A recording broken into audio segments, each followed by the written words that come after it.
黄金不再是避险的港湾，而成了财政的猎物。11月1日，中国财政部、税务总局联合发布了一份看似技术性调整的文件，却在全国金融圈掀起轩然大波，黄金要交税了。这不仅是一次税务政策的变动，更像是一个信号，财政真的没钱了。就在中国普通家庭还在买金保命的时候，政策的铁锤无声落下。新的黄金税收政策公告明确，买黄金要交税，卖黄金要交税，投资黄金也要交税。表面上说是增值税即征即退，但实际上一层又一层的环节设计，让普通消费者成为最后的买单人。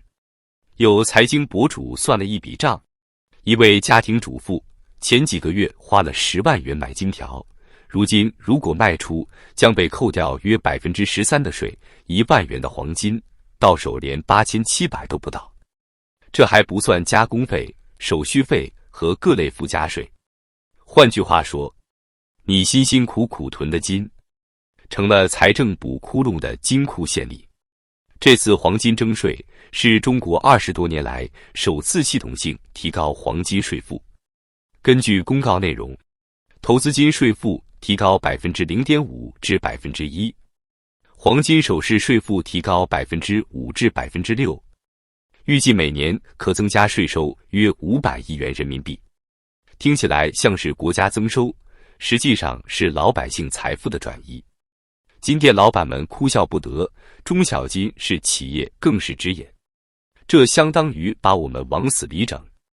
黄金饰品行业本就利润微薄，如今再加一层税，意味着1克黄金要多缴35元税费，再加手工费，每克至少要被割走50元。一对结婚戒指的成本硬生生被抬高上千元。更讽刺的是，政策明确指出，交易所内免税，交割出库要征税。什么意思？大机构、大银行买卖黄金照旧，照样免税。老百姓、小金店、一线城市的散户却要老老实实交税。这就像是在明晃晃地宣告，财富只能掌握在权力允许的圈子里。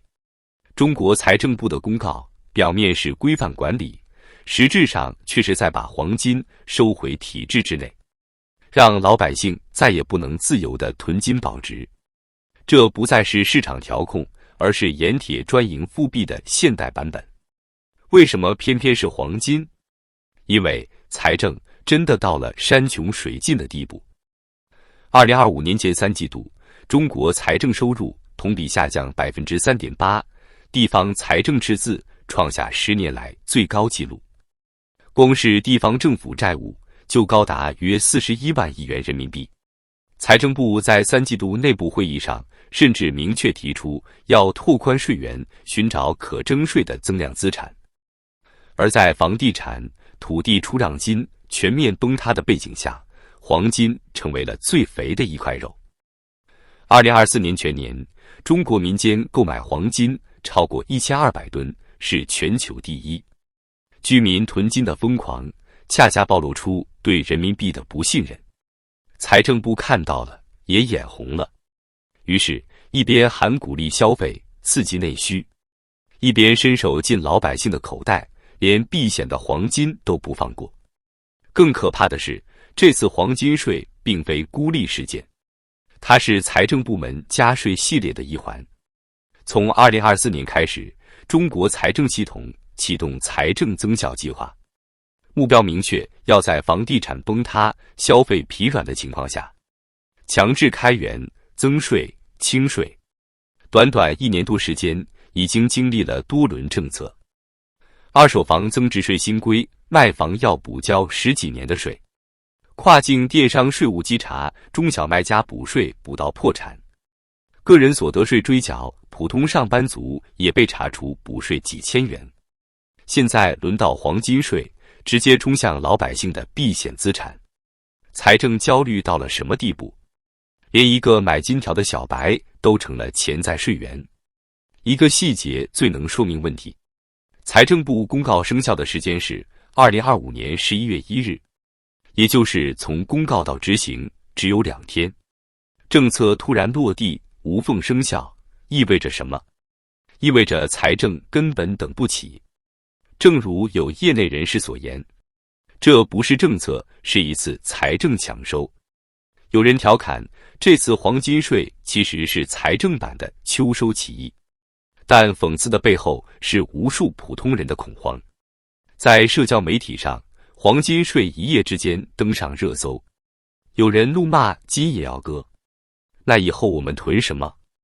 有人无奈连京都保不了身，人民币还有啥安全感？而更多人默默地去香港、澳门甚至新加坡开户买金。国内黄金现货价格和香港差价越来越大，差到几十元每克。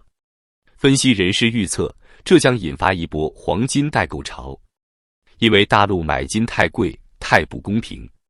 但当权者早就想好了，未来不排除取消50克以下黄金的免税额度，再加上外汇管控、出入境携带黄金的严格审查，老百姓的退路几乎被堵死。别以为这只是黄金加税，它其实是中国财政危机的一面镜子。当一个国家连黄金都要征税，连储蓄都要监控时，意味着它正在为下一场货币崩塌做准备。接下来很可能还会有存款利息税、资金流动税、外汇调节税。中国财政部不是不敢，只是等着时机成熟。因为当你不消费、不投资、不买房，只想守着一点黄金或存款时，在他们眼里，你就是破坏中国经济的罪人。有人说，中国的财政危机是隐形的，可这次黄金税就是那根撕破幻觉的针。过去几年，北京在财政上靠卖地维持，靠国企分红装门面，靠专项债续命。而现在地卖不动了，国企利润暴跌，债务堆到天上，所以税收成了最后的救命稻草。根据财政部最新数据显示，2025年前3季度，中国地方政府债务余额已突破41.7万亿元人民币，而官方允许的债务限额是38.5万亿，这意味着几乎所有省份都在透支未来。与此同时，中国地方财政收入同比下降 3.2%， 土地出让收入更是暴跌超过 23%。 换句话说，地方财政已经饿红了眼，中央财政更是入不敷出。